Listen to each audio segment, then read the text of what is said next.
Captain, you were talking about CDF fund, right? Yes. Is it still there, or does it have a different name now? It's still there because I think the act that was declared null and void was the CDF Act of 2013. Right. We still have the NG CDF of 2015, but it might be still at risk in terms of what the court declared as unconstitutional. But I'm sure that can be cured in due course because I believe the CDF has helped a lot of people. In fact, most of the questions I'm getting right now are all CDF-based things. Most of the development you see in the constituency. People love CDF. Yeah, They do. it's all about CDF. So it would be very sad if CDF was taken away because I know as MPs we are legislators, which is perfectly well and good because through legislation we can make a lot of change and a lot of difference. But at the same time, the CDF really reaches the mwananchi from where we sit.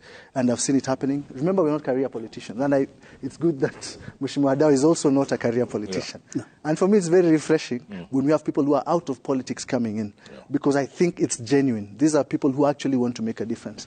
There's a lot of politics that plays out. There's a lot of times that people who are genuine in their intentions of development get locked out because they are not good politicians. So I think for us, we have a chance to prove to people that even though you're not a career politician, if you want to make a difference, you can come in and make that difference. So I think the CDF helps a lot of people. I get calls for bursaries. In fact, right now there are some children I'm supporting through school. I even promised them if they do very well, they'll go fly planes, inshallah, in the future. Nice. So, inshallah. But it's a problem. It is a big problem. Look, I was trying to do the math here, right? Yes. You said about 130 registered 155,000. Registered voters. Yes. Which means a population of Kasarani could be what, two times that, 3 times that? Maybe 3 times. So let's say close to 500,000? Correct. And you're 30 schools? Correct.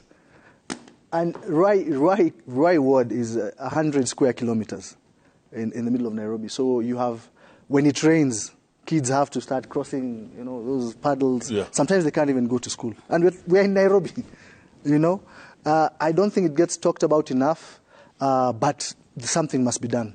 So I have a very heavy load on my shoulders, but it's the reason I asked for the job. And I think it's something I can do, of course, with the support of the national government, the CSs we got sworn in today.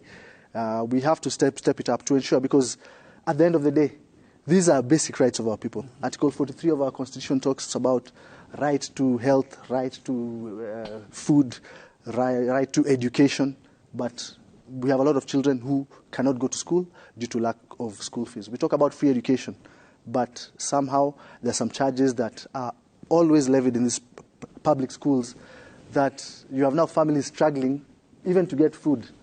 And now even going to school becomes like it's a luxury. So it's something we have to cure. I think we have enough time. And as I said, I have hope that we're heading in the right direction. So hopefully we'll get all that cured in the next 5 years.